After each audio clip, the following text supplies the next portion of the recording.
My name is Dawn.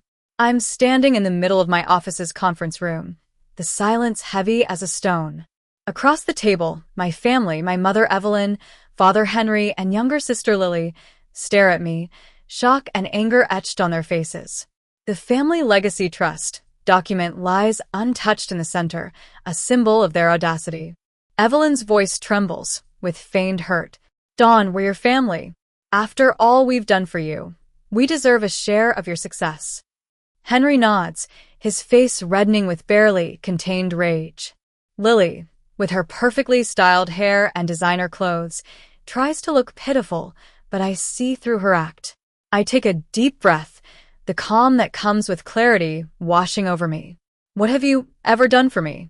When I got a scholarship to college, you barely even looked at the letter.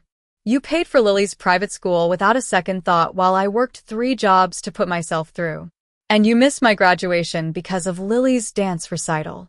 My words hang in the air, a thunderclap in the stillness.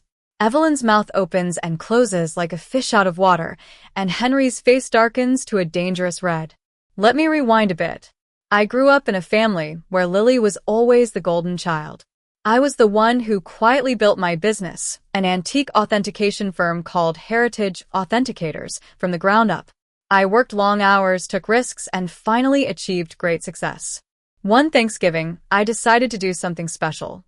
I hired the best caterers in town, lavish events, to prepare a feast for my family. I arranged the table with meticulous care, making sure every detail was perfect. But when my mother walked in, her critical eyes swept over the setup. Dawn, don't you think this is a bit much for a family dinner? She said, her voice dripping with disapproval. I bit my tongue, as I always did. I wanted so badly for her to be proud of me, just once. But then Lily arrived, fashionably late as always, with her expensive perfume and dramatic gestures. She announced she had an interview with a top-tier marketing firm, and my parents beamed with pride, completely ignoring me. I slipped away to check on an important auction. In my father's study, I saw the numbers on my laptop screen, millions in company assets, pending contracts worth hundreds of thousands. These were the fruits of my hard work, but I knew they'd never understand.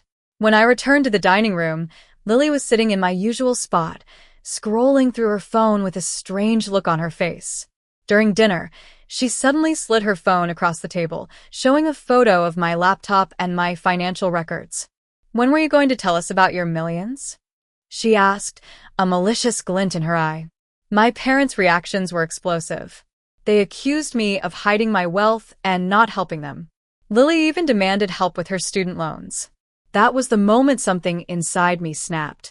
I told them about the monthly payments I'd been making for years, payments that had quietly paid off their mortgage. And I said I owed them nothing. I walked out of that house, leaving the untouched meal behind.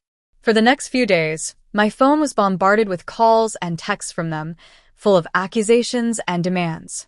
Then Lily took to social media, painting me as a selfish and ungrateful person. My extended family started reaching out, asking for help, turning my success into their entitlement. But then I received a call from my grandmother, Rose. She was different from the rest of the family. She was sharp, witted, and perceptive. She told me about my Aunt Clara, who had built a successful business years ago. Once the family found out about her wealth, they descended on her like vultures, demanding money until she had nothing left. Her business failed, and her marriage fell apart. Grandma Rose's words were a wake-up call. I went to my attorney, Mr. Harris, the next morning. He helped me document everything, every payment, every text, every social media post. We sent cease and desist letters and made security upgrades. I blocked their numbers, and for the first time in years, I felt at peace. Back in the present, in the conference room, I reach for the intercom. Elaine, please send security to the conference room, I say calmly. My mother gasps, you'd throw your own parents out? I look her in the eye. You stopped being my parents a long time ago. The security guards arrive, and my family is escorted out of the building. As the glass doors close behind them, I feel a weight lift off my shoulders. I've finally drawn a line, and I'm free. Now I'm building a new life. I've expanded Heritage Authenticators, and our business is booming. I've started the Rose Thompson Scholarship, named after my grandmother, to help first-generation college students with financial difficulties. At a community center, I'm volunteering to wrap holiday gifts. An elderly woman struggles with a child's bicycle. "Let me help," I offer. She smiles and says, "Bless you, dear." My daughter usually helps, but she couldn't make it today. I reply, "I'm happy to fill in. I'm spending the holidays with my chosen family this year." She nods knowingly. Sometimes those are the most important kind. As I continue to wrap the gift, I realize that I've finally found the family I've always wanted, one based on love, respect, and acceptance. And I'm excited to see where this new chapter of my life takes me.